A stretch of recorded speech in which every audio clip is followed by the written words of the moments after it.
There's no place to escape to. This is the last podcast. On the left.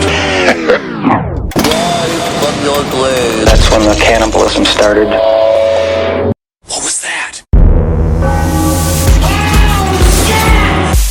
I want to get the muffs.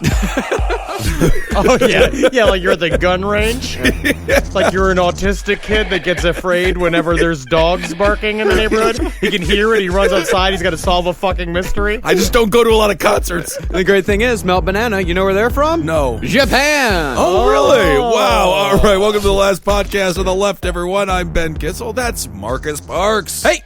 How are you, Henry? What? Zarowski. My back kind of hurts. Why?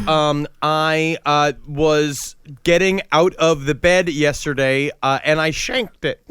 Whoa. You were getting out of bed, and you threw your back out. It was just like I literally was getting out to, Natalie was coming in the door, and I was getting out to say hi, because I was laying in my own filth. I got back from the gym. I was being healthy. I got back from the gym, and a lot of times what I'll do with the gym is strip all of my clothes off, and then just lay down on the bed, just kind of spread eagle, just laying there. Because that's what happens sometimes. So and then I saw her come in the door, and I was excited like a Labrador Retriever. I jumped up out of the bed, but guess what? I'm not made of snips and snails and puppy dogs' tails. I am made out of old cigarette butts and bent cans. Well, all right, that's fine. Let's talk. I need a life change from one Shoko Asahara. That's correct. All right, so we're on to part 3 of Shinrikyo. Oh, yes, Shinrikyo. This episode, like last episode, we really covered the micro of what happened to Shinrikyo between 1989 and 1994. This week, we're going to go through their worldwide operations, the macro, the true Cobra Command shit that they did from 1990 to 1994. Well, this is what we talked about the last time. On the home front, Shinrikyo was getting more fucked up as it went. He was Asahara is growing in paranoia and megalomania, and really starting his outreach. He's starting to realize his outreach within Japan is not enough for him. Yeah, he wants a deeper reach, and we'll find out later on too is that he was actually obsessed with Mein Kampf, and he felt that this is a part of it. He sympathized with the Nazis. That's what he said. He sympathized with Hitler and Hitler's they were stance. allies, yeah. Yes, and he looked at him as a sympathetic figure and said, we need to follow in their example of world domination. Yeah. And that after the Harumageddon, when Shinrikyo stands alone, we will help the resurgence of the Nazi party. And little known fact, Hitler also had a picture of him levitating, but it was his own human dookie. Yes. Almost like SpaceX, the way that launches with, fuel, It was actually human Hitler dookie. He's like, Himmler, come here, I want you to take the 2 googly eyes. Take the googly eyes and put them on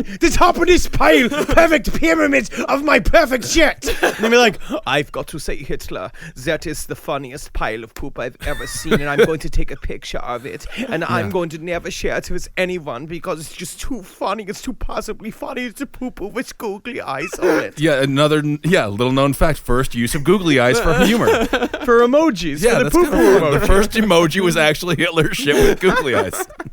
Now, while most doomsday cults can do with just one scapegoat, the scope of Ohm's operation required dozens. Their enemies list was staggeringly long. Put Nixon's to shame. It included the press, the Japanese government, even rival cults, which there were quite a few in Japan.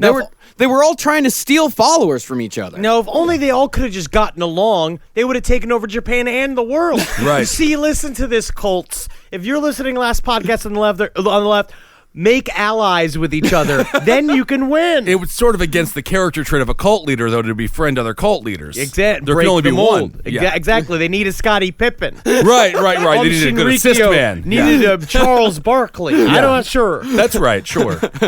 So, at the very top of Ohm's list was an entity that people looking to justify mass murder have been using for decades now, the good old US of A. We're everybody's enemy, but they don't know that we're everybody's best friend. Yeah. And that's why you must let us inside your country. Conform. So Asahara told followers that the reason why so many people were dying and the reason why they were all sick most of the time was because the United States was regularly spraying the compound with biochemical weapons. Oh, you didn't think it was because they were all sitting in their own filth. Nah. And eat Starving? nothing but, like, Yeah. parboiled vegetables, sucking on the toes of a 300-pound man that is your leader who's technically eating the same shit as you, but he keeps getting fatter. Well, but he wasn't eating the same nonsense that they were. He had food delivered, didn't he? No, he literally had a driver. There was a book written by one of his drivers, Tumaru, who wrote this whole thing about how he would send Asahara would send him on errands, and one of the errands he would do would be to several restaurants to go and get him like meat and fish and all the stuff that they weren't supposed to eat because it's against Buddhist principles, and he would eat them in a private room. He had his private area, of course. It was fucking, and they should have seen how many plastic food utensils were in there, just laying around like after we're done after a delivery quest. I got three sets of silverware yesterday. $29 on Chinese food. Nice. Thank you so much. I just got a high five. That's the first high five in the history of last podcast. You haven't changed. No, I haven't. And another thing that he would do, this is just a side note, Tamaru would also take him to karaoke rooms. Asahara loved karaoke rooms, and he would go to private rooms, and he would bring all of his lovers, like all the hottest chicks in Ohm, and his children, and they would rent these rooms, and he would pass the mic around, and they would all sing a song, until finally he'd take the mic, and every single time his absolute favorite song he would sing was the Japanese version of My Way by Frank Sinatra. Oh my God, of and course. then he would not give the mic back. He would just sing My Way Over the rest of the and night. over? Yeah, Oh my God. which, by the way, singing My Way in Japan and other various Asian countries, huge faux pas. You're not supposed to sing My Way. It's like singing Stairway to Heaven here. In Really? fact, in the Philippines, I think it's either the Philippines or in Thailand, you will get beaten half to death if you sing My Way. Did they know that Frank Sinatra was violently racist against the Asians? Was he? Oh, yes. I mean, Frank Sinatra was violently racist against white people. Yes, he was just a terrible He was person. just a terrible human being. He beat Mia Farrow. Yeah. Yeah, Mia Farrow. Really quick side note, he broke up with a woman by sending his bodyguard up to her hotel room and he threw a glass of wine on her. That's when he had the bodyguard. He said, go through the wine on the girl so she knows that we broke up. I want one of Swear these to God. bodyguards. I want a bodyguard / limo driver. I want somebody to ask to do ludicrous shit. All right, let's get back to another psychopath. So besides the, I guess the invented paranoia, the cult's paranoia also got a boost from the real world, as the compound was constantly besieged by family members trying to rescue those who had cut ties with them, the press, who from the very beginning knew something was up with Ohm, and finally the police, who were completely ineffective, as their policy, this is Japanese policy, was to always announce raids in advance. Well, Brilliant. it's polite. Yeah, it's a very polite society. But also within the cult, they are being led to believe that what they're doing is completely on the books and it's completely on the level, that they are fighting for peace and that everybody's attacking them. What Right. they don't understand, 90% of Ohm Shinrikyo did not understand how heavily involved that other 10% were in making weapons of mass destruction and also drugs. They literally had a gigantic drug running like business to the side of it, and they're literally hanging in there being like, why are all these people bugging us all the time? Yeah, and thus with attacks coming from all sides, Asahara said, the time to arm is now. Yes. And with millions of dollars in the bank and over 1,000 cult members living in compounds across Japan, Ohm was more than prepared to do so. Now, while most of us know about the biochemical side of things, Ohm's arsenal went well beyond poison gas. Ohm acquired a failing manufacturer called Okamura Ironworks, moved every bit of machinery to a massive building 20 miles from their main compound, and began manufacturing AK-47s from scratch. Now, these weren't 10-year-old Indian kids who know how to build guns. These were 30-year-old Japanese people who up until this point have just been simple chemists or physicists. Yeah. Well, I mean, didn't the government realize they were gutting out this ironworks factory? I mean, that would be difficult to move. Wouldn't they need like mass trucks No, they and just things do like it, that? Yata! Keep moving forward, spirit of enlightenment. They used a spell? Yata! No, they were all just super excited, being like, yes, move forward, expansion, reach to the stars. If you do not reach to the stars, then you will never become an astronaut, young Asahara. And he's just like, thank you. So the power of ambition gutted out the ironworks factory. You can do it nature of the Japanese. We lost that in this country, didn't we? Oh, yeah. We slowly bred it out of us using the Trilateral Commission's use of rigorous schooling and also fluoride in the water. Yeah, but we're still doing it. America's #1 export, entertainment. There we go. That's all we got left. Perfect. So the ultimate goal of the AK-47 factory was to have 1,000 rifles and 1 million bullets by 1995, enough to arm every man, woman, and child on their various compounds across Japan. Now, with kids, you just can wrap them up in bullets. Send them in there. Yeah. It was estimated that eventually the project would have cost over $10 million. But to Ohm, whose assets at the time of the purchase were worth well over $200 million, this was a drop in the bucket. Now, you know what? It's also a really effective way to use a child as a weapon. What you do is you strap a bunch of, you know how you can take out the grenades, you can pull the pins, right, and then you can strap the thing so you can like hold the thing, the lever grenade thing you do, sure. the thing you do so it doesn't blow up. The pin, take a bunch of those, the latch. Take a bunch of those, you pop them. Right? You hold the latch with duct tape, tape it all over the inside of the kid's clothes, right?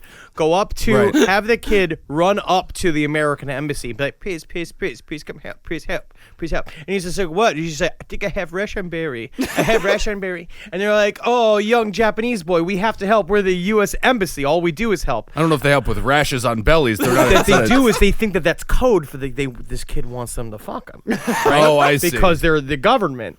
They take the kid into the building. They go to erotically strip its clothes off of it. Boom! So that's a suicide bomber. Yes. Yeah. But using pedophilia against them. I don't know, but I think you're inferring to pedophilia, definitely confirming we have a suicide bombing child. Look at the numbers, follow the money.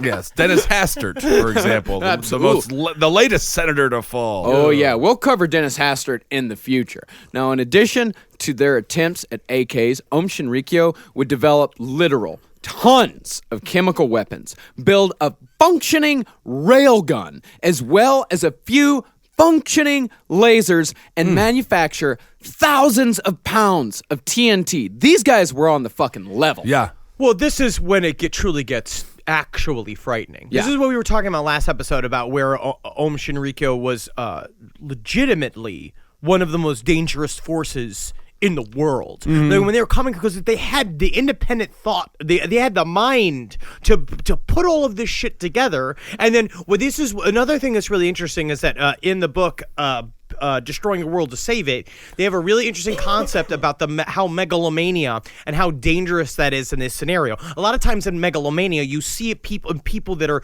deeply suffering they're deep in the suffering of schizophrenia, and they believe there's gigantic illusions and stuff like that. Is that Asahara was literally suffering from a version of that, but had access to millions of dollars and thousands of people willing to do his nonsense wills. Kim Jong-un, right? Yes. Yeah, and that's in addition to a head full of acid. Yes, and so oh my God, a railgun when you're on acid? Sign me up for the cult immediately. Me and my bro's gonna fucking YouTube it. Oh man, you gotta YouTube it. But he came out, and one thing they said what's really interesting is about how an atomic bomb, which is Asahara's main goal, is such a.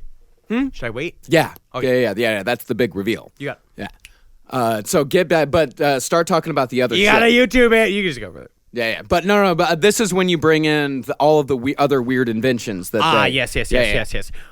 But what Asahara would do, he had this concept called the Mahamudra, which was this, which I think I brought up last time, which the idea that a guru has become so enlightened that sometimes he gives a confusing command on purpose just to see how dedicated you are to him, is that you won't question him. So one thing he would do... Well, that was the 1,000, whatever, hit your head on the floor 1,000 times, whatever. Yeah, it's all the bullshit. Yeah. And so what he did was that his head science officer, a man named Murai, who was his second in command. He was a devoted human being. And one thing he would turn to him, he's like, I want you to make me a metal that's lighter than air. And he's like, absolutely, Guru, we can do it. And he just says he could do it, and they just go off and they go work on it a bunch. And then when he doesn't do it right, he just just prostrates himself in front of the guru, and then it's just more about the idea that you want to go do it. So what one thing he came forward and asked for is that he said, I want a floating chair. He said, I want to harness the gravity of the sun, and I want to use that in order to levitate more easily than I'd normally have to do flexing my powerful leg muscles. See, there's a movie about that. Yes. Man put the balloons on the chair. Up. Yeah. No, not up. That's the house. There's a movie where a man sits on a chair and he It's puts the same balloons. concept. Yeah, that's right. He died. Yes, he's gone. Yeah, It was Wait, dumb. don't do it. It was dumb. Yeah, dumb thing to do. Yeah. So Murai took the command. He said, okay, we will go work on it. And he comes back to Asahara a couple of weeks later, and he's like, okay, we can do it. But the problem is the chair will spin so fast, it will make people sick.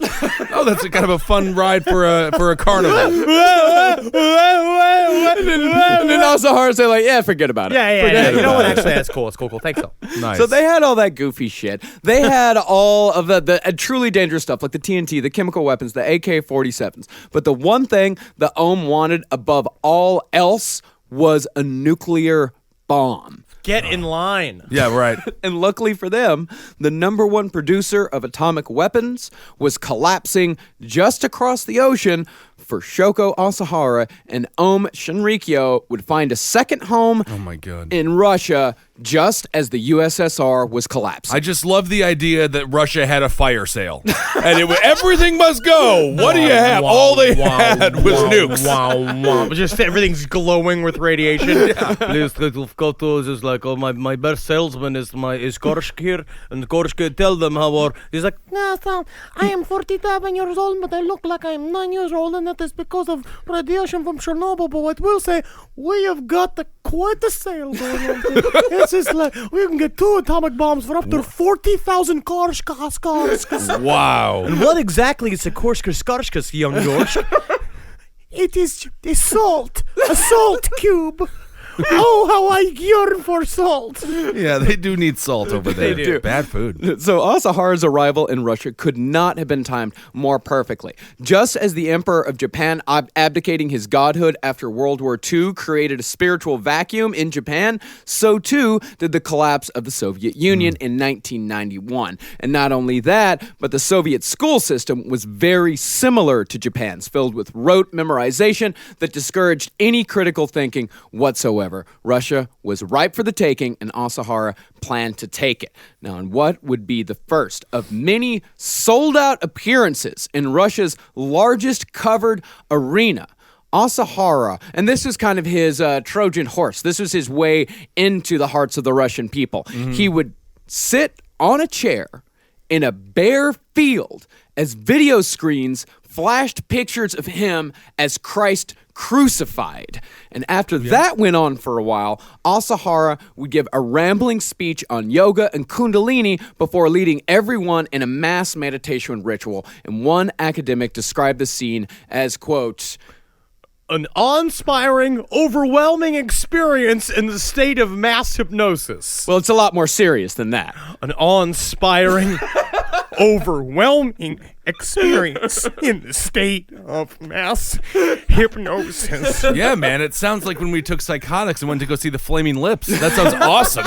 It does sound pretty fucking rad. So you mean to say he was somewhere between Marilyn Manson and Gwyneth Paltrow? Yeah, something like that. But also E. Honda. Ooh, I love That's E. him. Honda. That's him in one go. Don't even get me started. For those that don't know, E. Honda could flap his hands all fast.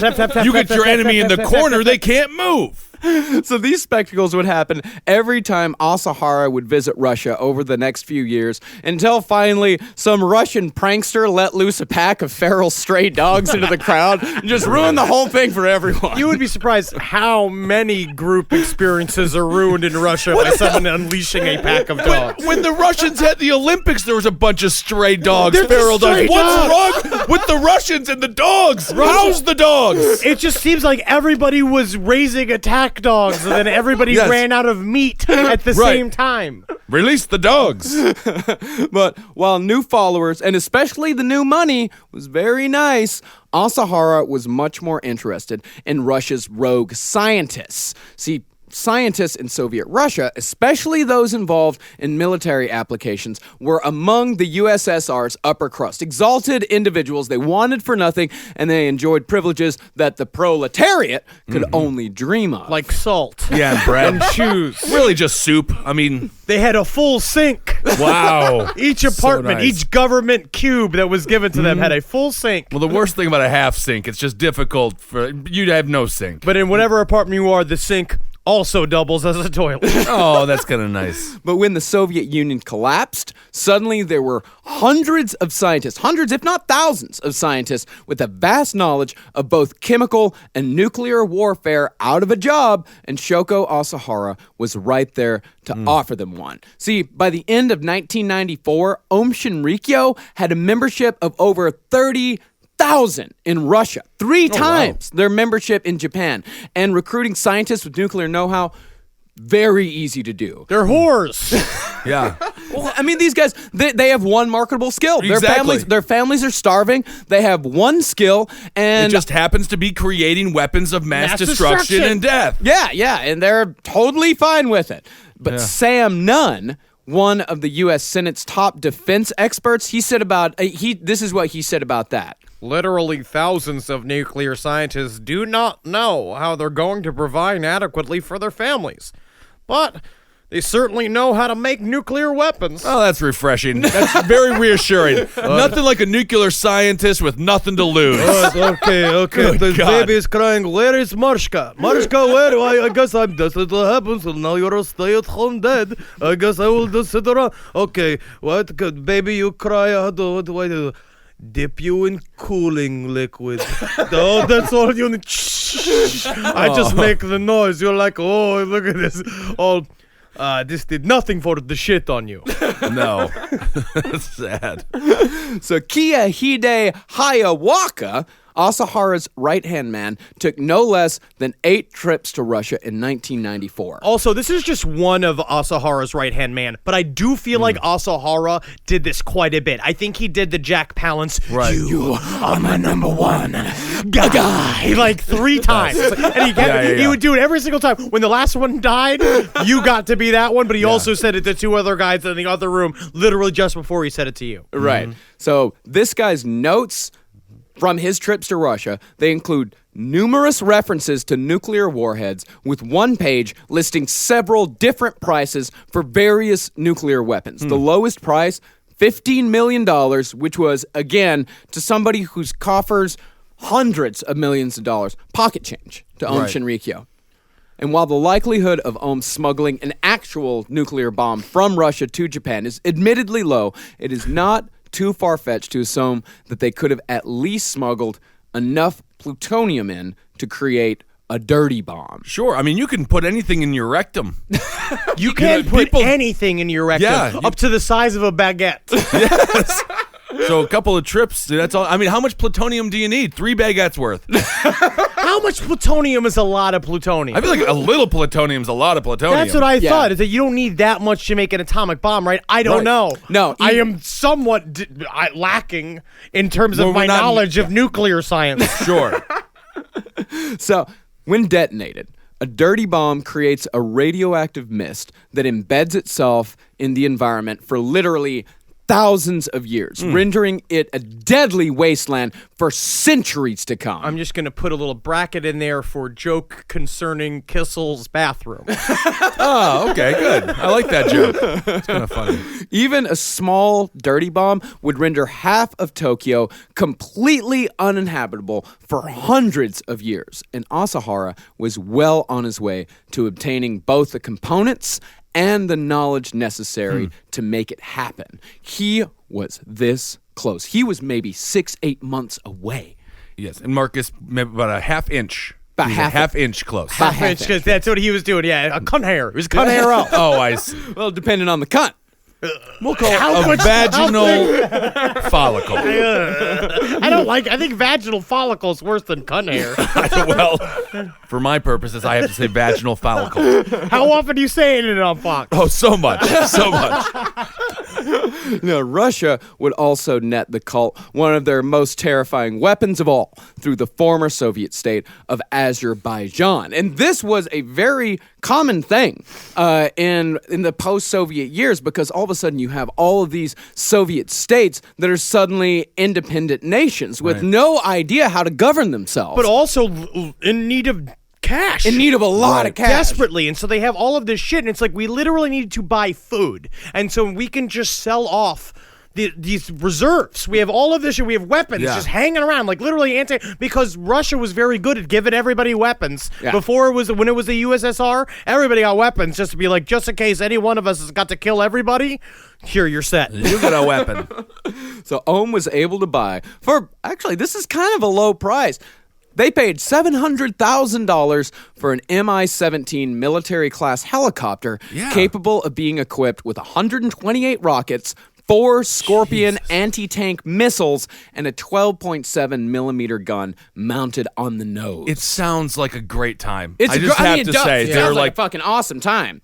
8 months to getting a nuke. They have a helicopter. I mean, a head full of acid.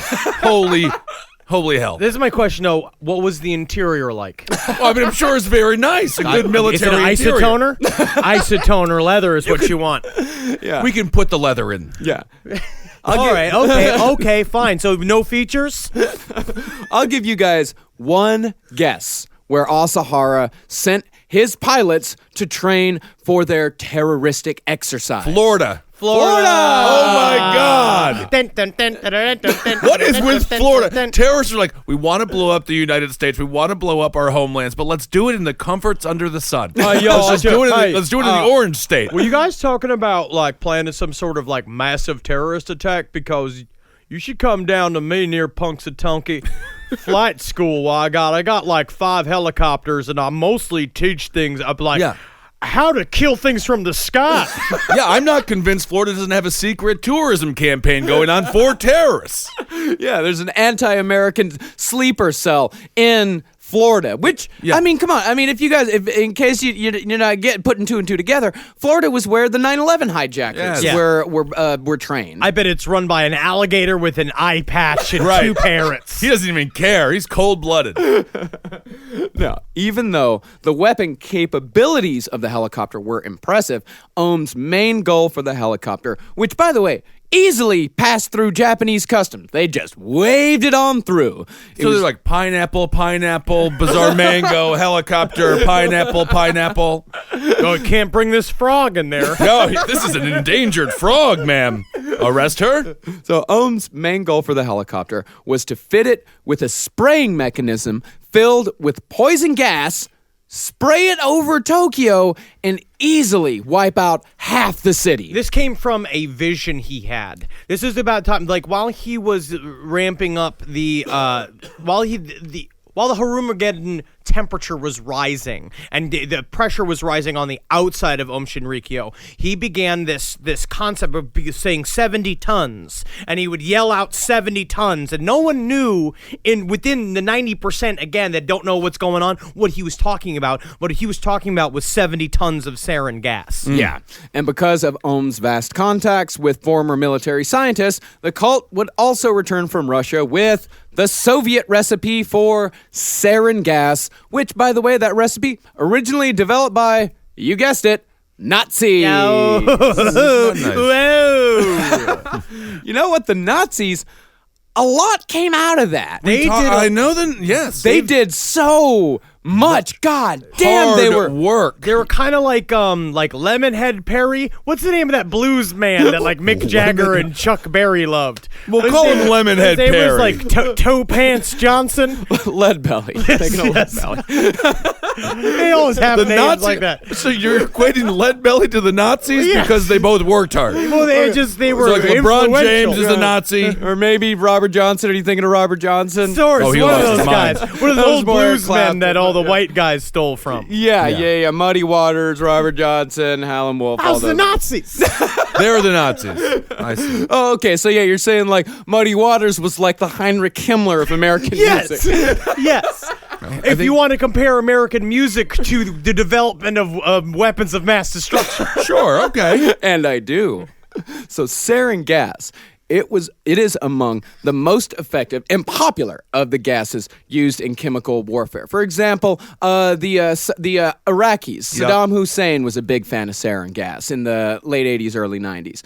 The infection begins with a runny nose, drooling, and a tightness of the chest. The victim's vision is then narrowed down to a pinpoint, effectively blinding them. That's followed by muscle spasms, excessive sweating, and uncontrolled defecation and urination. Next come the convulsions. Don't giggle. It is kind Don't of funny. you giggle. Well, but You just giggle. no, I know because they're it's like. I'd be like, bro, you are shitting yourself. You are like pooping a lot. Bro, listen, man. No, this is Becky's birthday party, man. You're ruining this for me, man. Yeah. Wait a second. I'm kind of like, you eat those tacos, Sam? Yeah, it is always funny when people have uncontrollable bowels. Yes. After the uncontrollable bowels come convulsions, coma, then eventually death, with survivors often suffering permanent nerve damage. I thought you were going to say embarrassment. Yes, literally. Yeah, death by embarrassment. I honestly would be embarrassed. Like, that is a fear, like having a medical breakdown and if you would defecate yourself in public. Yeah, Yeah. you defecate and urinate yourself, and then you just start shaking it all over the place. Like that hippo who got out of the pool. This is one of the greatest YouTube videos. Have you ever seen that? If you haven't, YouTube hippo farting, and you'll love the video. I just imagine a shit-covered fucking convulsing dance just called the Somalian twist. Yeah. It's very unique to your culture, huh? Come on, baby. Let's do the shits. Now, under the right weather conditions, which is ironically the right weather conditions for a sarin gas attack, the end of a sunny, clear day.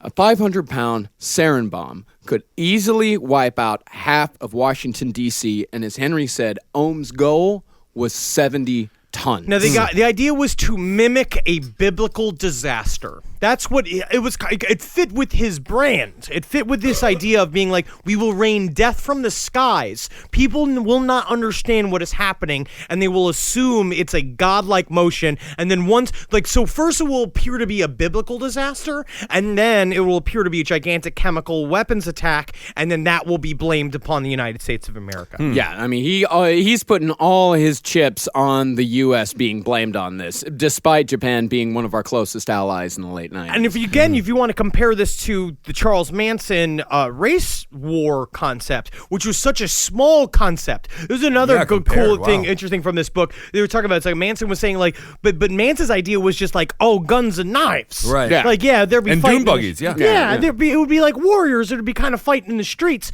But Asahara's vision of the end times was so epic, and then because he had the cash flow to make it happen, it's again, he was probably the most dangerous person in America. Yeah, because in the world. I mean, the most dangerous person in the world. Yeah, Yeah, it absolutely. sounds like it. Because Manson's whole thing was just all about telling a lie to get all the chicks out to the desert because he liked living in the desert. You like fingering chicks. Yeah. Yeah, that wasn't the end game for him. Like the whole Helter Skelter thing, that was just him riding the wave. That was like a side game. That was just a lie because he was a petty criminal, a bit of a megalomaniac. He did enjoy the attention. He did enjoy like the Christ-like vision that people had of him. But Asahara, the sex was a side effect. The sex was like, that was just a bonus to him. I was reading about too. He was also barely coming. He was still believing in the idea of transferring your energy upwards. So he would take the hottest females from Ohm into his room, and he'd go like, pep, pep, pep, pep, pep, pep. Oh, no. Yeah. You know, like pull him off just before he fucked and go. Well, I like pep, that, though. pep, pep, pep, pep, pep. Yeah, at least we talked about it last time. But at least he was living up to his own standard to some degree. To some degree, so yeah. that's not so bad. I mean, no one else was allowed to have even Any sex at all. Yeah, Yeah, any yeah, sex yeah. at all. But yeah, so Asahara was a truly dangerous man. This was actually a goal. He was going to go through with this because of all the acid, the visions that he saw. He believed his own bullshit. What started off as a scam to sell like energy drinks to idiots ended up he believed his own press. Absolutely. Well, he was truly mentally ill. Yeah. And then the constant acid and the isolation and the creating of a whole group of people that then idolize you. You begin to believe in the fantasy. That is a part of the self con man, that you con yourself into becoming the guru position, and then there's no coming back. And don't you constantly have to give them something to do?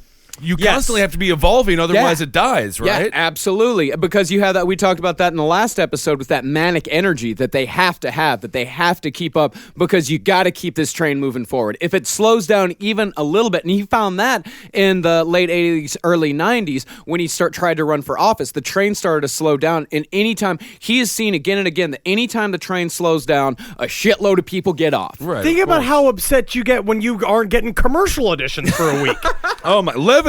Yeah, it's the same shit. Which, like Robert J. Lifton said in this book, was really interesting too, is about the push and pull of the guru believing that he's the guru, and also his self-doubt, and the cult's belief in the guru and their doubt of him, and how that push-pull makes it really. Once you get nuclear weapons involved in that, it gets very, very dangerous. Yeah. One story that he said, I would say real quick, is that Asahara was confronted by one of the renunciants wanting to stop being a devotee because he fell in love with another chick in Om. Murai turned to him and he said, you know what he should do as punishment is that he should eat her shit.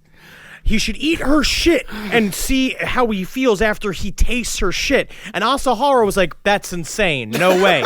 2 weeks later, Asahara walks in, literally turns to the guy, and he's like, I've come up with your punishment. You will eat her shit. What if he and loved literally it? they went and he ate her shit in front of everybody. Another time, Young Sapien never denies eating shit. It's like, oh, Master always chooses me to eat shit, and what do? Oh, I eat shit with much alacrity. I mean, did she shit knowing that it was going to be eaten, or did somebody have to secretly they told her to shit on a plate, and then they ate it. You'd think a plate? Yeah, at that point, it might just be the floor. I'm picturing a bowl. Either that. A bowl? Yeah, I'm taking a bowl. Either that or somebody waited until she went to the outhouse and they snuck up behind with the bucket and they caught it. Oh, she was in the Great cult trick. as well. Yeah, Yes. she was. Oh, yeah, she was in the cult Okay. as well. Yeah, all these people are in the cult together. It also happened where another guy, a different guy, told Asahara, "Hey, I've fallen in love with this woman. I want to marry her. We want to leave. We believe in the guru's love, but we believe in our love more."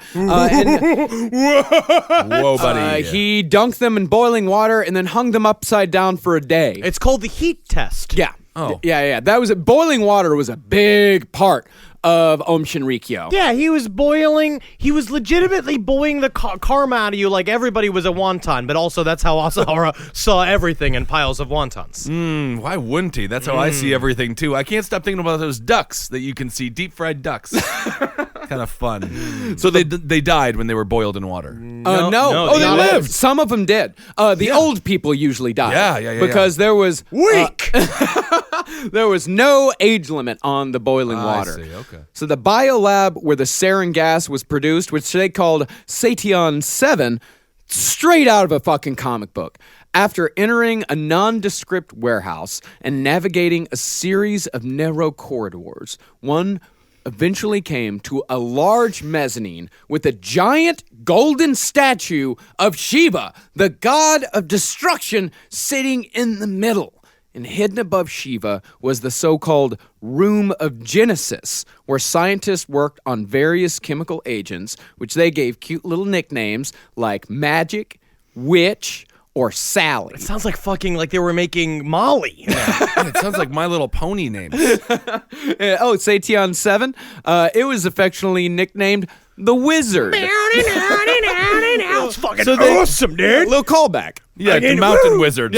Yeah, he brings it back. So it's like, we always got to go back to the Wizards. They're like, high five each other. Like, yeah, no. I almost forgot that they are just a bunch of nerds at the end of the day. You forget. Good That's reminder. the problem with nerds is that once Yeah. they start taking themselves seriously, they become Nuclear world superpowers. destructors. Yeah. Now, to test the sarin after it had been completed and purified, Om traveled to Australia, bought a ranch called Banjuan Station, acquired a 29-strong flock of sheep, tethered the sheep to the ground in a semicircle, and exposed the sheep to a cloud of sarin gas that they had developed themselves from the Russian by way of the Nazis recipe. Wow. So what are y'all gonna do with these sheep? Come on down here to my sheep farm. What are you gonna do with them? Oh, most respectful young Australian. What we plan to do is nerve gas them to death in an experiment to see what the nerve gas will do to humankind. All right, well, I guess that's about as good as anything. I was gonna fuck them. Australians have a fun way of talking. All 29 sheep died. And the So cult, it was good. Good batch. the good cult batch. finally developed their first successful weapon after trying to use botulism, after trying to use anthrax. We didn't even go through that. Their nice little foray into the world of anthrax, they couldn't quite develop either because, as we said in the last episode, biological weapons are very, very difficult. So get off their back. No, I mean, I'm not judging them. I'm just, they're trying. They're trying real hard, and they tried hard enough to develop sarin gas. And Ohm could not wait to use it and unleashed their first sarin gas attack in the town of Matsumoto on June 28th, 1994.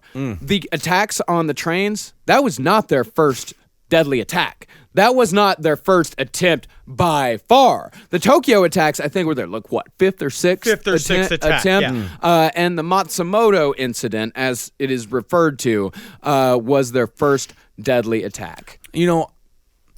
I just feel bad for the sheep. I've been this entire time. I was You can't stop thinking about the sheep. I can't. I'm talking about them murdering people, and you can't stop thinking about the sheep. People are mean.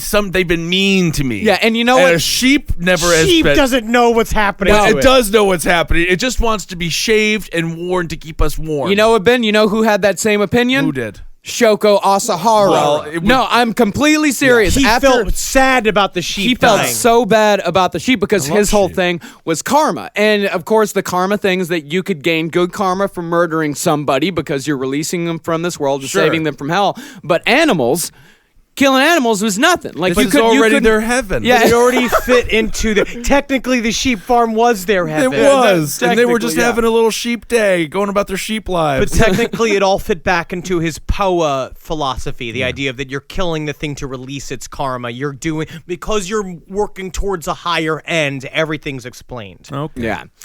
So people in Japan, understandably, didn't really like having Ohm Shinrikyo around. What are you talking about? They're just stinky. They're really loud. You see flashing lights coming out of it that are legitimately laser tests. You wonder what's happening in there. You know what I mean? Like, oh, you don't know. They're fine. Yeah, they're kind of fun neighbors, right? I think suicide death cults can be beneficial to a community. You think so? Think they're going to raise property values up? Well, you know they're gonna. I don't know about that. You know that once they're all dead, those buildings are going to be a lot cheaper. Right. He's creating jobs. Think about that. And so people, regular folks, they went to great lengths to remove Ohm Shinrikyo from their immediate vicinity because Ohm by the mid-90s, they were a known quantity in Japan. Ohm Shinrikyo was a thing. And anytime you saw Ohm Shinrikyo cultists moving into your area, it was time to use the law to its fullest extent to keep them the fuck out. Right. They were just as visible as Scientology. Yeah. They were not as technically legit as Scientology only because we haven't, there wasn't a lot of celebrities that were involved, like, in Scientology. Scientology's they're trying to make it more normal. Yeah, it was Scientology in its early days before they got, John Traw and, Tom Cruise and all that. John Yes. Traw, that's what you call him That's now? what I call Traw. John. Yeah, John Traw. You don't listen to Page 7? I love Page 7, and I listen to it every week. I must have just missed that. Yeah. Oh, you missed John Traw? John Traw. It's like John Traw. It's the center of Page 7. That's it. Everything revolves around John Traw. Traw, Okay. sure. Yeah, I go apologize. listen to Page 7. Me and Jackie Zabrowski, which Henry is going to be guesting on here in the next few weeks. Very good. And I'll be fabulous on it. John Traw. Welcome to the slumber party, Henry. But Shinrikyo was like the super, super weird version of that. But everybody knew them because they were in newspapers. Asahara was always on television because he brought on as a gag. But Scientologists just want to make great Hollywood movies. They don't want to invest in nuclear weaponry. Well, they do want to make a gang of the straightest men who've ever been straight. That's right.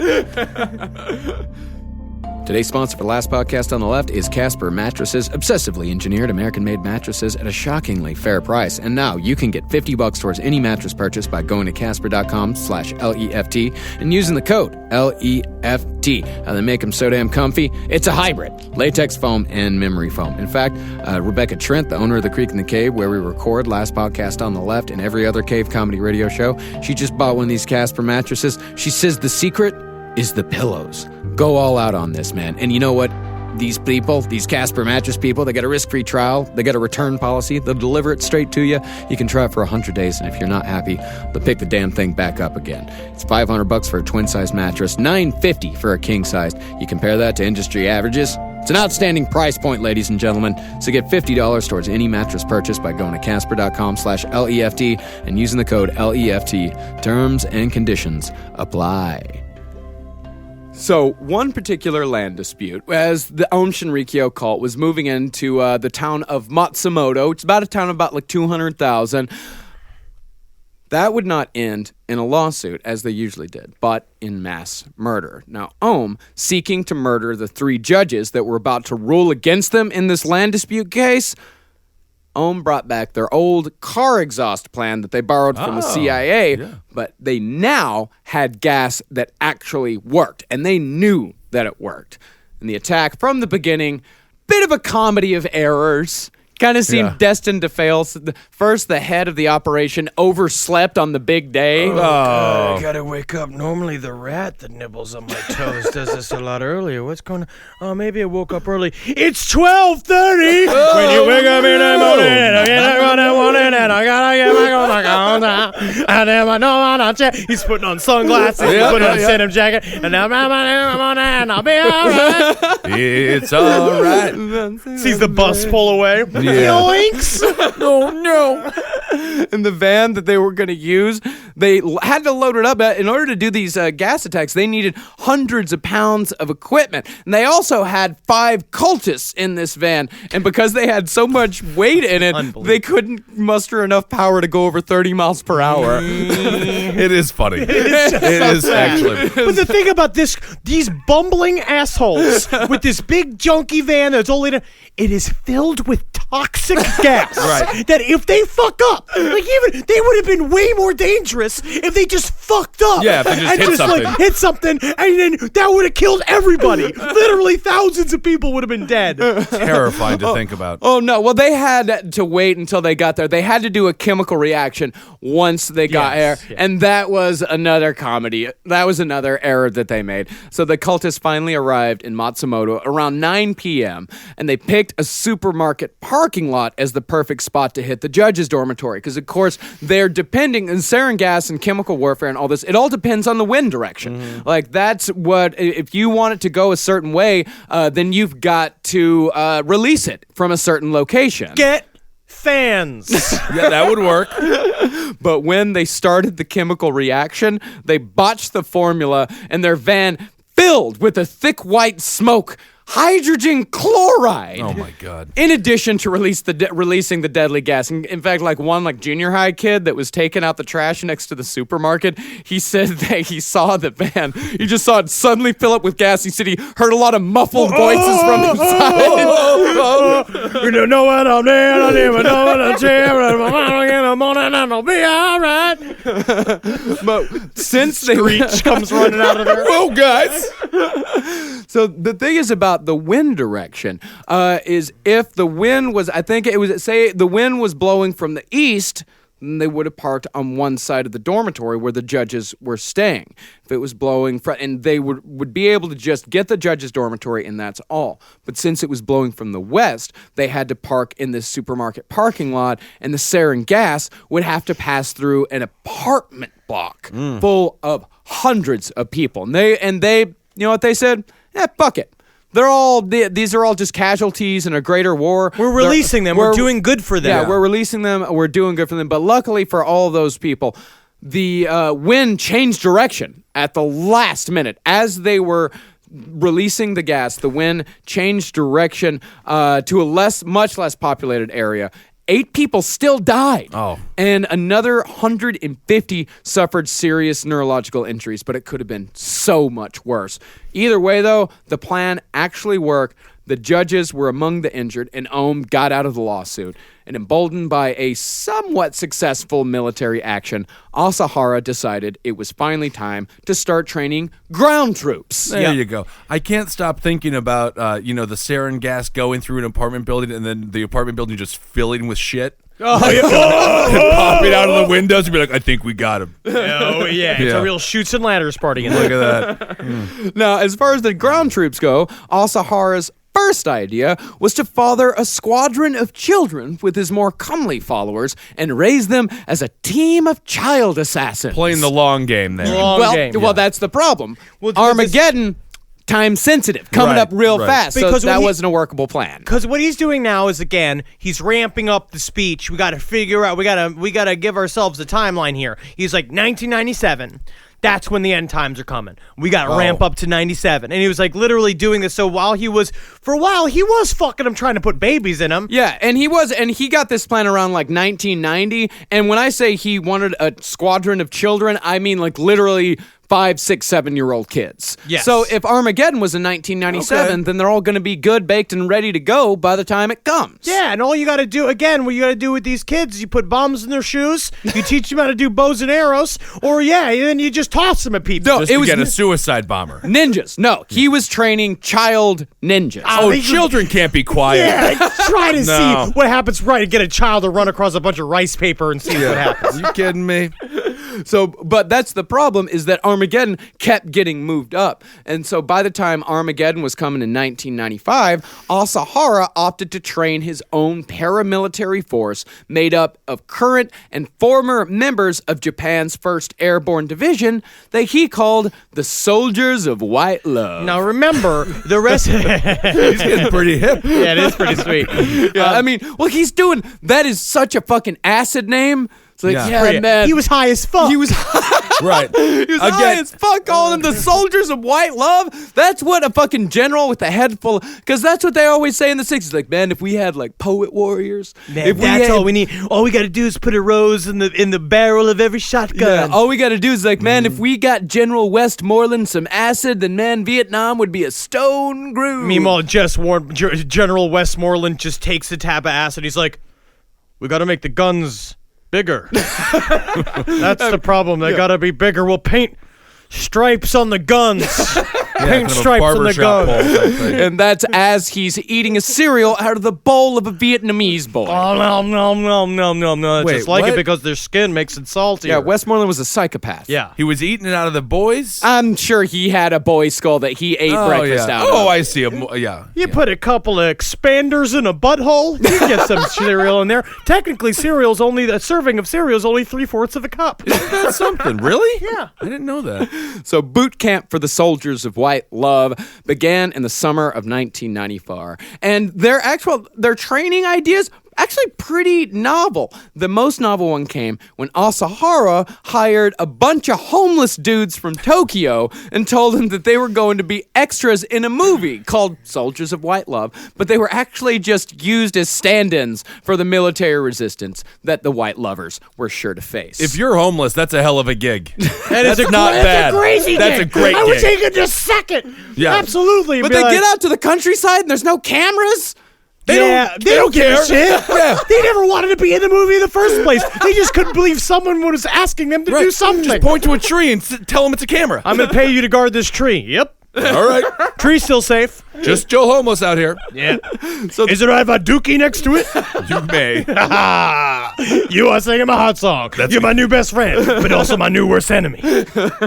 Can you go find more quiet homeless? Yep. I just put this box on my head. I can't hear myself. You can't hear me.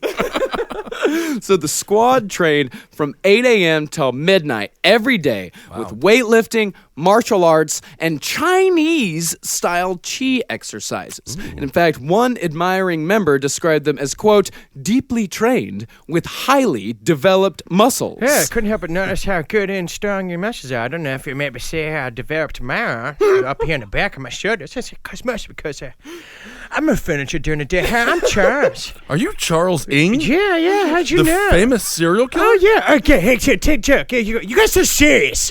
Why is everybody so serious this out of It's a 10. suicide cult. We're preparing for the end of the world. No. Guys, we got rap for a bit. Got Rex. Got a Rex. Okay? Listen, all right. Why does it wear this like a Tupperware? Why does a walrus like Because he's Tupperware? always looking for a tatsier. Why nobody rap?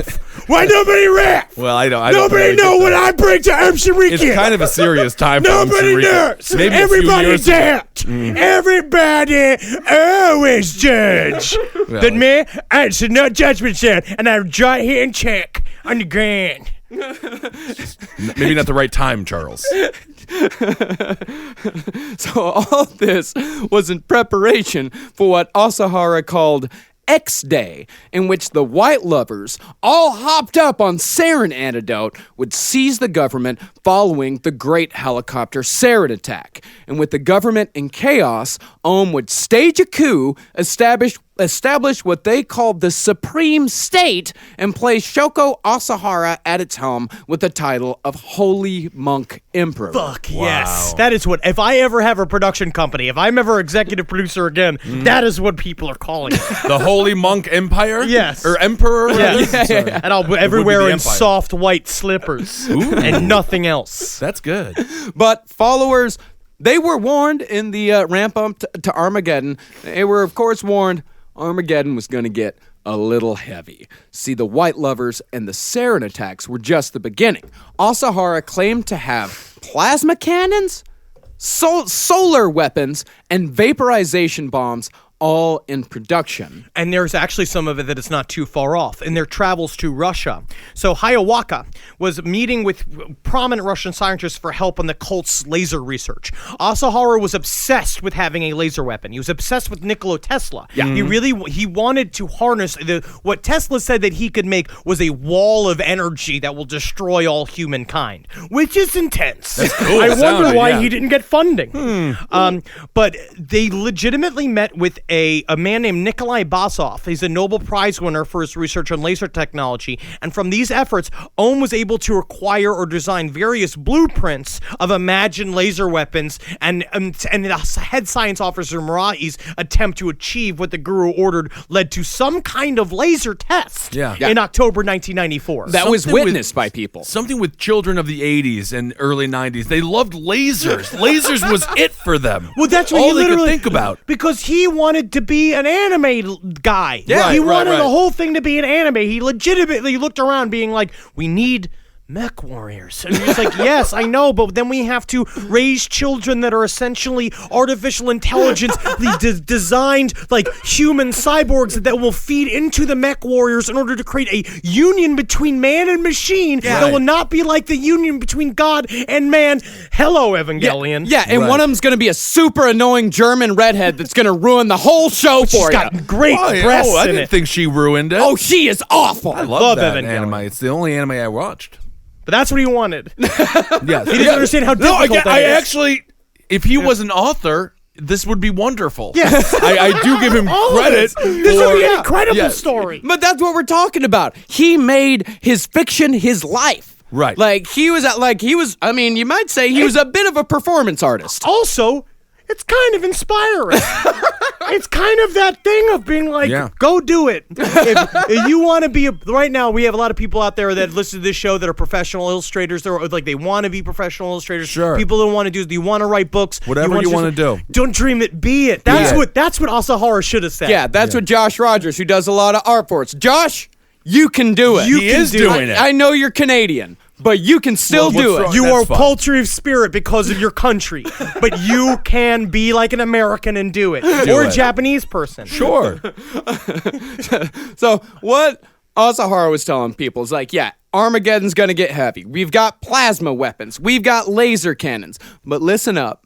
I've given you all the tools that you're gonna need to survive. Those who had reached enlightenment in the cult were blessed with unusually high plasma fields, so the plasma cannons would only add to their power. Oh, easy. He also, there was a part of also Om Shinrikyo's design is that they attract a lot of doctors. Yeah. And they did, and they said that these meditation techniques, which is really interesting here, that they had the doctors after Armageddon, they would be able to take care of everybody. And this whole idea of being like, we got plenty of doctors, so we don't have to worry about anything once the end times come. Right. And also they believed that because the vaporization bombs that removed all oxygen from the air were fine because Om followers already knew shallow breathing techniques through their meditation sessions so they could hold their breath until the effects passed. Yeah. That's brilliant. Yeah, it's not like vaporization bombs actually suck the air out of your lungs or anything like that. Yeah. And as far as those solar cannons went, the ones that focus star power to melt everything in their path, those boiling baths, woo!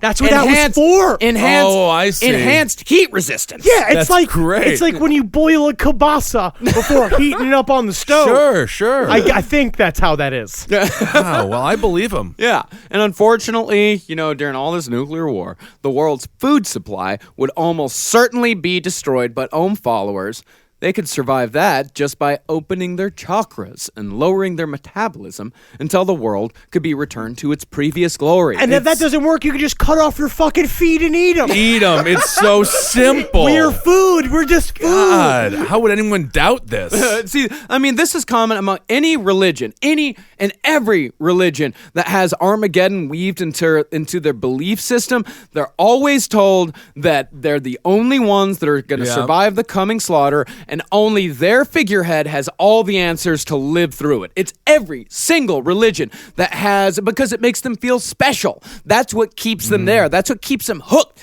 is this bullshit Armageddon nightmare. And that's just the positive side of it. It's also but the truth is that it's a vague threat as well. Yeah. It's the same thing as the... Oh, it's not vague. It is very real. It's a threat of just being like, and if you leave, you'll die, and maybe they won't kill you, but I'll kill you. Yeah. And then also it's an abusive relationship technique. It's doing the thing that no one will love you like I love you kind of shit.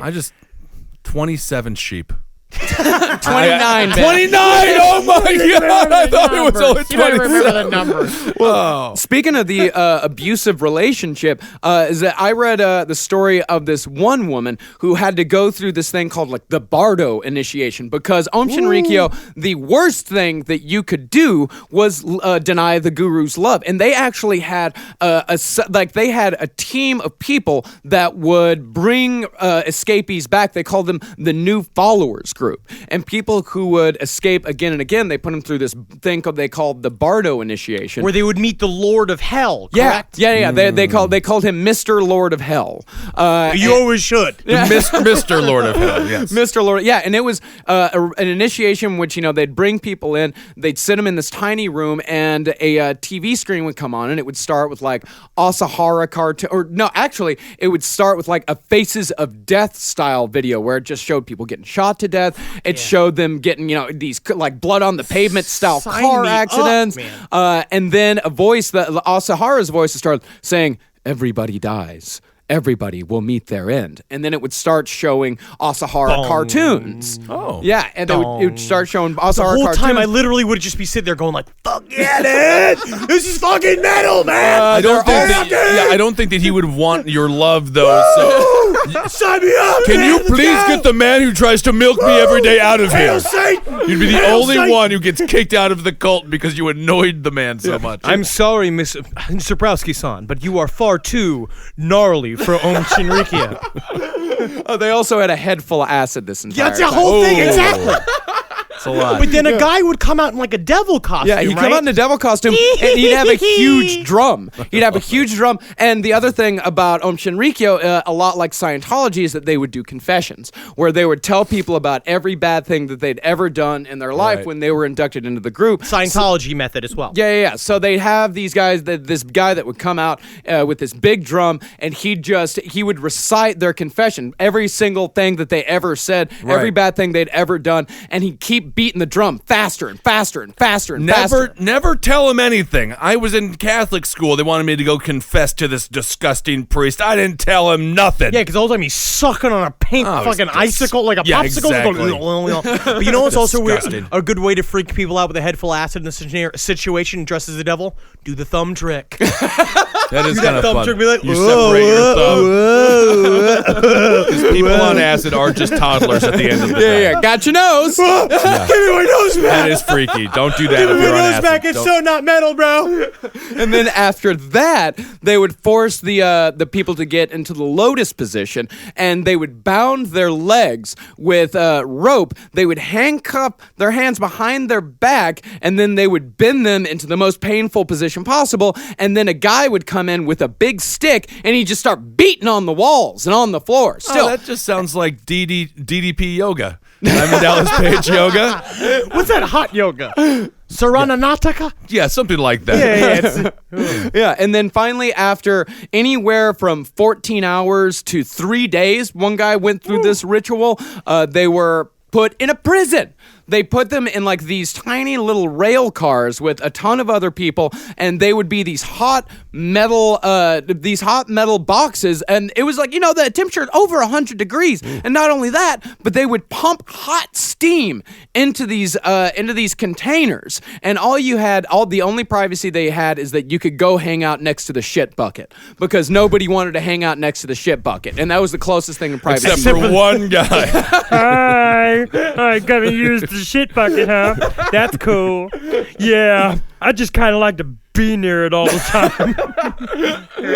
And that's the thing, is that we're talking about this abusive relationship, is that this woman, even after she went through the Bardo ritual, that was like the third time she escaped, even after she went through the Bardo ritual, she escaped, she came back on her own volition because she couldn't get the thought of Asahara sending her to hell out of her head. She just couldn't get it out. I mean, they're mentally ill people. How does one actually, make no, love they're stay? not. They are absolutely This woman not. sounds like no, she might have. absolutely not. That is No, I insulting. don't know. That is very insulting to abuse victims. They are No, absolutely not abuse No, victims. they I'm are. talking about Shinrikyo cultists. No, cultists are not mentally ill people. I think that is a very, very common mistake, and I think that is a very dangerous mistake to make. They are And I broken. think Well, that I make under- a lot of. I'm a dangerous guy.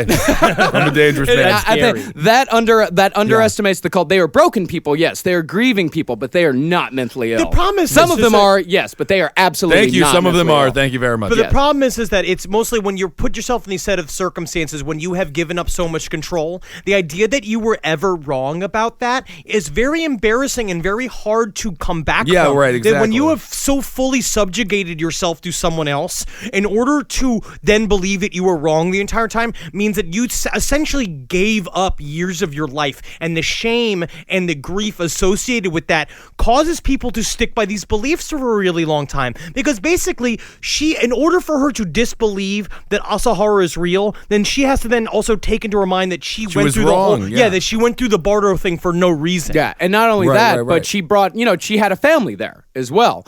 So not only is she wrong, but she has also wasted her children's life. She has put her children through all of this. The whole belief system is in shambles. They are deeply flawed. Yeah. Everybody involved in this whole thing is just flawed and fucked Well, yeah, up. they're trying to murder thousands and millions of people. That's the thing. Yeah, but that's those the big But that's the thing, is that this That's the woman, big thing. this woman had no idea that any of that was going on. No, she was actually, it was actually sadder on her end Yeah. because she wasn't a part of the big nefarious world domination plans. If she was a part of that, I understand why the rest of them were creepily, like the 10% that were creepily devoted to Asahara. I know why they are, Yeah. because they are also being like, we'll get a cut of the pie. We're going to be a part of Yeah, the sure. winning 10%. Like he'll include us in the celebration party. Yeah. But everyone else was expendable. Yeah, Destro's all about Cobra Commander getting to the top. Because he thinks he'll be able to hang out Yeah. in the conference room. We just understand Cobra Commander's probably going to fucking blow his brains out. Yeah, exactly. So... Are we sure about the exactly? That's fine. So by the end of 1994, Ohm's Supreme Truth would have over 40,000 followers in over 30 branches in at least 6 countries. Their weapon stockpile had reached supervillain proportions, and the connections they had made extended all the way to the Yakuza. If you don't know who the Yakuza is, they are a worldwide criminal enterprise filled with the baddest motherfuckers Japan has to offer. They're like the mafia times 10. Yeah. And in Japan, they're incredibly important because they're fully involved in business. And I'm certain that what it comes down to it is that, like, what we have here is that they do have a concrete connection because the Kyoto Nakata, the high-level Yakuza master, joined Om Shinrikyo after a fatal liver disease diagnosis was supposedly reversed by miracles worked by the cult, right? Yeah. But also... That was their in. But a part of it, too, is that because they were involved in big business, they could not be involved in big business without being involved with the Yakuza. Absolutely. So at some point, Yakuza members are going to show up and be like, so what's this operation? Like, we know everything that you have. We know that you got this helicopter. You know, it's like, so what are you doing? You have to cut us into it now. Yeah, but this also tells you another thing about Ohm, is that the first time the Yakuza went and talked to Ohm Shinrikyo, sent these bad motherfuckers out there, the Ohm members beat the fuck out of them. Woo! Like, they went against the Yakuza and they won. So Asahara and Ohm Shinrikyo actually did have, so because the soldiers of White Love, these guys were, they were members of Japan's elite defense force. But they were mercenaries. Yeah, but they were also mercenaries. They were people, hired. They were hired goons. No, they weren't. They were people that were in the military that voluntarily became a part of Ohm Shinrikyo and veterans as well. These are people, they were not hired goons. They were people that joined Asahara voluntarily because they believed in him. That's not good. Hey, you got to believe in something. I'm so glad all this is in the past. You know what I mean? It's not happening now at all. This is like one of those things. I'm so happy that this is done with. It's not like there's an organization called ISIS that's almost exactly like Ohm Shinrikyo. Oh, we made them, and we'll turn them off and turn them on every time we want. It's the second time it's come up, but I can't even get into it. So it's through this man that this guy Kyoto Nakata, it was through this man that would finally have the connections to the underworld that they would need to procure small arms, as the AK-47 factory, not surprisingly, a little slow going. Weird. Yeah, Strange. to build 1,000 AK-47s from scratch. It's hard for someone to get one of those like weird embroidery Etsy things going. Yeah. Never mind a fucking AK-47 factory. Why didn't they just stop by a Walmart when they were in Florida? I mean, there's so many damn guys. I just don't even understand the problem. So over the course of 4 deals, Nakata secured 18 handguns for the Ohm cult, which is a big deal in a country with as strict a gun laws as Japan has. They have ridiculously strict gun laws. But perhaps more impressively than that, Nakata was also able to secure 20 hand grenades from a shady Chinese gang. Awesome. We don't really know anything else, but That's it. Shady Chinese gang. That's I'm glad. Yeah, what are you going to say? Like a really cool, seemingly innocent Chinese gang.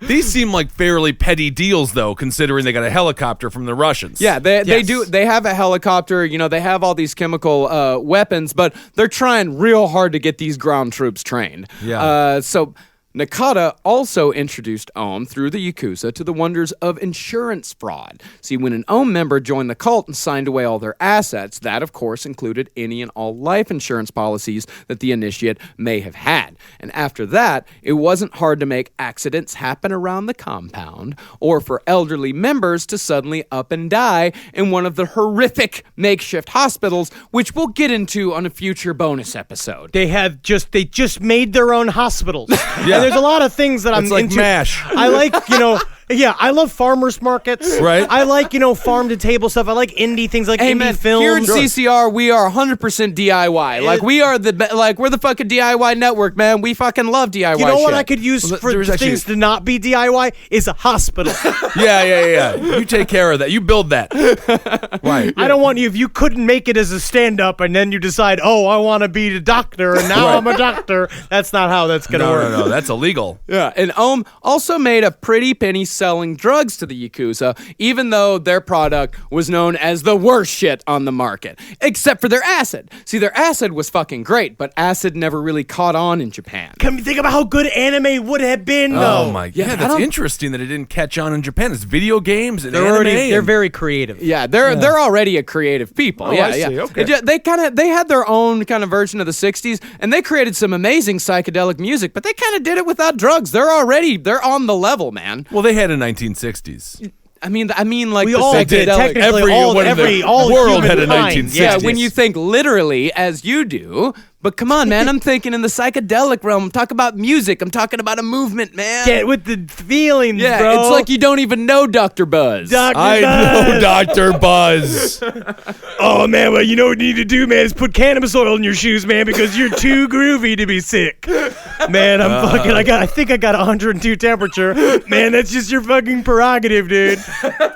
It's just your fucking journey. But the acid, acid was great. But, you know, they were also making PCP. They were also making meth. But everyone, like the Yakuza and all the drug users, they called it Ohm stuff because it was super dirty. How do they mess up meth? It was super dirty, super impure. Like, yeah, you've seen Breaking Bad. Like, you know how Cranston stuff is like the purest shit around. But they made sarin gas. Yeah, but I mean, how do you mess up meth? Because they were focusing on the sarin gas. The meth was just like a side project. Do what you love. Yeah. You know what I mean? Follow your heart. That's right. Yeah.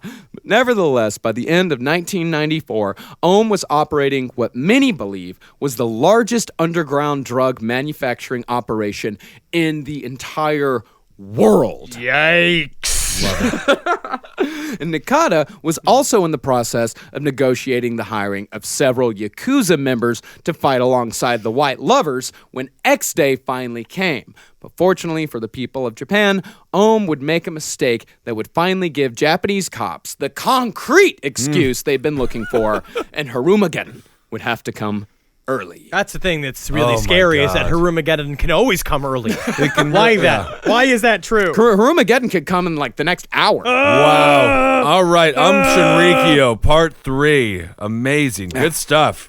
This stuff is really like this episode is when you really see Shinrikyo for not just like the weird Heaven's Gate, Jonestown, Waco type of cult. You know, you see these guys for the true terroristic threat that they actually are. And I truly do believe that you can compare Shinrikyo. Like, Shinrikyo was like the precursor to ISIS, to people like that. Well, to these death cults. ISIS just got a hold of the weapons. If Shinrikyo would have got a hold of the weapons, they could have become an ISIS. They could have become that sort of threat. Truly becoming a war, like an actual enemy war machine. It's like a thing. Real terrorist group. It's very interesting. You look at it and you're just real. The more I read about it, is that they just how dangerous they were, and just how big it got without the internet. But without the internet, and also because the government did not interfere whatsoever. They weren't getting checked at all, and so they were just doing all this shit.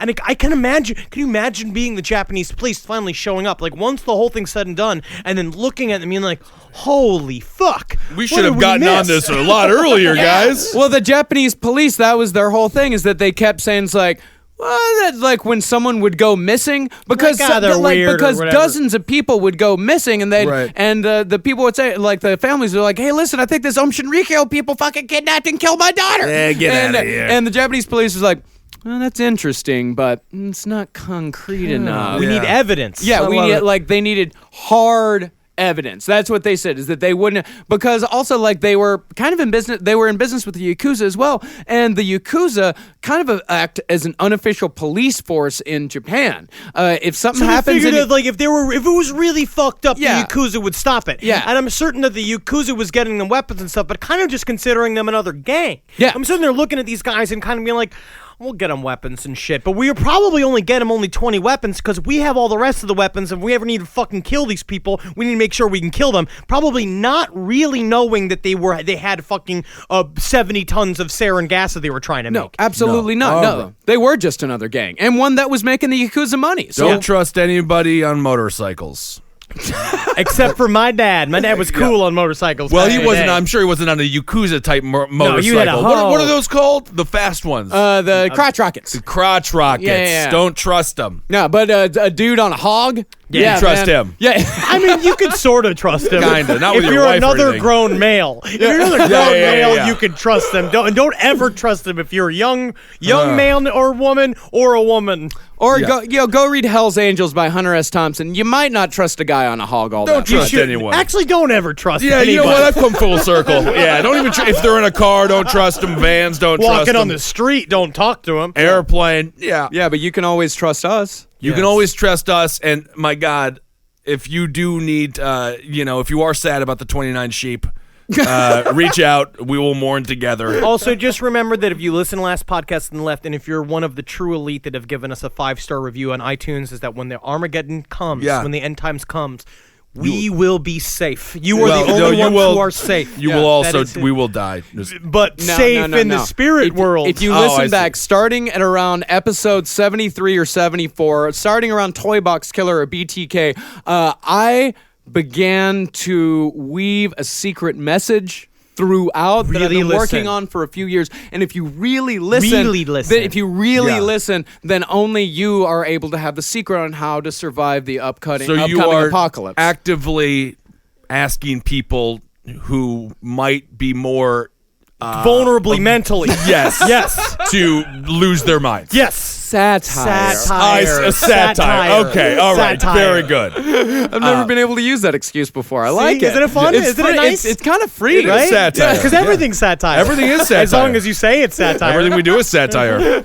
Awesome, guys. Thanks so much for listening. And listen to the other shows. We mentioned Page 7. Yeah. Abel Against Top Hat, Roundtable of Gentlemen, and Sex and Other Human Activities. And the Lucky Bone Show. Yeah, the Lucky Bone Show. Mixcloud.com/Marcus Parks. I'm going to ask you guys, I don't like to ask dumb shit like this, but this is a thing that I that actually means a lot to me. Heroes Reborn Dark Matters has been nominated for a Webby for Best Dramatic Series, and if you want to go and vote for us, that would be awesome. I did it. That would be really awesome. If Where do we they go win for that? Webby Awards? The Webby Awards. Cool. I don't know. Even I think if it's you didn't Webby.com. just close your eyes. Just close your eyes and do Click the it. thing. I'm actually really proud of the Dark Matters series. I think it came out great. really good. What is Well, you Dark Matter improv'd a lot series? of that, didn't I you? improv'd all my dialogue. It's like one of those things where improv. We won a WGA award for the writing of it, which is my improv.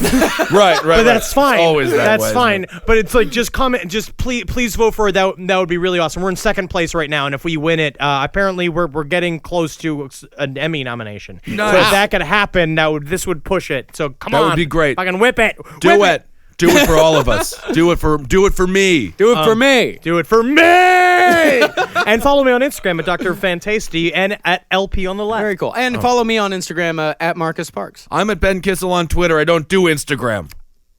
But I did just download the Bitmoji app. Yeah, that's what we were doing. So we that's were kinda sending fun. Bitmojis. We're all pretty obsessed We're with having Bitmoji. fun. So I'm Yeah, next yeah. step Instagram. Yeah. Oh, and by the way, also thanks again to everyone at Midtown Scholar for sending us all of these amazing books. We're also going to be getting a lot of help from Midtown on research. They've started doing fucking research with us, which we're sweet. really going to get into on the next episode. There are renunciants. We got to thank this guy. I walked into the office today, and Marcus is wearing a very fancy pair of sunglasses. Rudy! Yeah, thank you to let's see here, Devin Johnson, who works for this company called the Rudy Project, and they sent us like a bunch of fucking awesome swag. Thank you for swag. Yeah, and thank also you. this shampoo to get grit out of your hair. Which it was kind of an insult, I have to say. I've never had a piece of grit in my hair. Oh no, you need grit in your hair. I don't work hard. Yeah, I know. Yeah. Yeah, so and the guy that sent us the awesome anti-grit shampoo, his name is Chris Hickman. I used it last night, or I used it night before last. I only wash my hair like once every 2 weeks. I used it night before. What? No, it doesn't. It's fine. Just move on. We The just, oil, you just move on. Don't even think about it. Don't once every 2 weeks. Yeah, seems yeah, like a You're lot. not Don't supposed. look You're at not supposed to wash your hair all the time. Yeah, but that's now how you what's lose your hair. You're not supposed to. It damages your I hair. don't know if because- that's true either. It's absolutely It seems like a true. lot of It's myths for people. Skate Bill over Myths. it. It's totally- Bill it's Myths. Skate right on over that. Very true. But anyways, I used it. My hair is bouncy and fluffy, and you know what? Summer of Rudy. I'm gonna remove my thank you to Devin. Rudy. Devin, you caused all of this. RudyProject.com. They got. It's like if you're a workout person, like I know some of you guys. I'm A doing workout I am person? a Someone who workout person. exercises? A workout person. It's a triathlete thing. Yeah, I see. and you know, a lot of these workout people, they listen to our show while they work out, and they've got like a bunch of cool shit over there. So I yeah, tell you what, check I'm out doing the- Summer of Japanese whiskey. That's my thing. Oh, I love that. Oh, Yeah. very nice. I'll Very definitely nice. do that. Oh, and if you, by the way, if you want to give to our Patreon at patreon.com/lastpodcast on the left, thank you guys so much for all of your support. And if you want a Last Podcast on the Left t-shirt, go to cavecomedyradio.com/merch. And I seriously could not tell you guys are the most supportive fans in the world. I just felt like saying it. Our Facebook group is like 12,000 people now. Like you guys really are the best, most supportive, most awesome fans in the entire fucking world. You guys are great. We don't say it enough, but you guys are fucking amazing. Me love you at wrong time. When we get to 15,000, then we'll go on to phase 2. So Phase you don't- 2 will be discussed at 15,000. 1,000. So interesting. But if you listen throughout the episodes, You already know what you phase already 2 know is. you already know what phase 2 is. If you're listening real closely, If you really listen. Don't drive him crazy. every ninth word. All right. Just think about that. Every ninth word. Hail yourselves. Heil Geet. Hail Satan and hail me. And magustalations. Magustalations, one and all. Don't shit yourself today, all right? Just avoid it. Just fucking make the toilet. For more shows like the one you just listened to, go to cavecomedyradio.com.